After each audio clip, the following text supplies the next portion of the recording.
but certainly the storms are going to make their way into the Williamsburg area, and that will be relatively soon. There again is the view of the warnings that are in effect.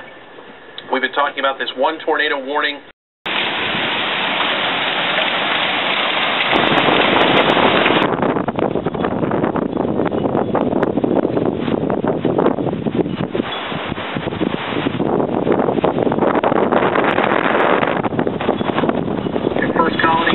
Playback landing, and so again, this is the whole storm that we've got going on.